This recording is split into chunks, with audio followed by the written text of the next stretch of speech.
আজ 20শে জুন পশ্চিমবঙ্গ দিবস আমরা পালন করতে সবাই একত্রিত হয়েছি। তো এই পশ্চিমবঙ্গ দিবস কেন আমরা পালন করব তারই ইতিহাস ছোট্ট করে তোমাদের সঙ্গে তোমাদের মতো করে আলোচনায় আমরা উপস্থিত হয়েছি। জানো, ঠিক 1947 সালের 20শে জুন এই পশ্চিমবঙ্গের সৃষ্টি হয়েছিল।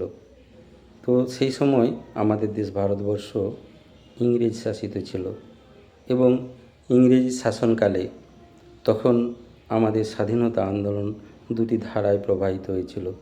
একটা ধারাতে জাতীয় কংগ্রেসের নেতৃত্বে অনুষ্ঠিত হচ্ছিল এবং আরেকটা ধারায় মুসলিম লীগের নেতৃত্বে অনুষ্ঠিত হয়েছিল।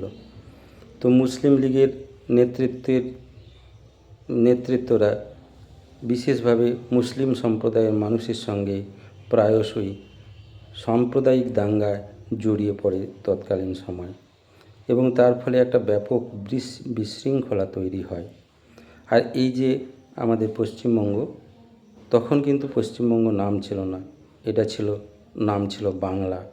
বাংলা, বিহার, উড়িষ্যা, আসাম একসঙ্গে বাংলা প্রদেশ ছিল। আর এই বাংলা তখন যে সাম্প্রদায়িক দাঙ্গা হতে থাকে তার ফলে ডক্টর শ্যামাপ্রসাদ মুখোপাধ্যায়ের নেতৃত্বে একটি আন্দোলন সংগঠিত হয় এবং সেই দাঙ্গা থেকে মুক্তি পাবার লক্ষ্যেই তখন বিশেষ এক সম্প্রদায়কে নিয়ে শ্যামাপ্রসাদ মুখোপাধ্যায় আন্দোলন করেন এবং তিনি পশ্চিমবঙ্গের দাবি তোলেন। অর্থাৎ বর্তমানে যে বাংলাদেশ, সেই বাংলাদেশের থেকে আলাদা হয়ে পশ্চিমবঙ্গ রাজ্য তৈরি করার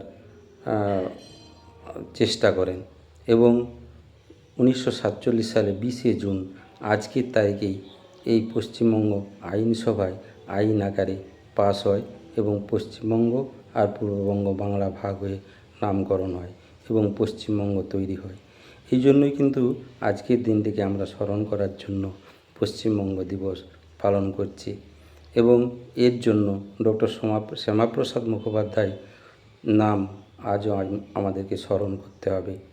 ওনার আন্দোলনের জন্যই কিন্তু আমরা এই পশ্চিমবঙ্গকে আমাদের রাজ্য হিসাবে পেয়েছি।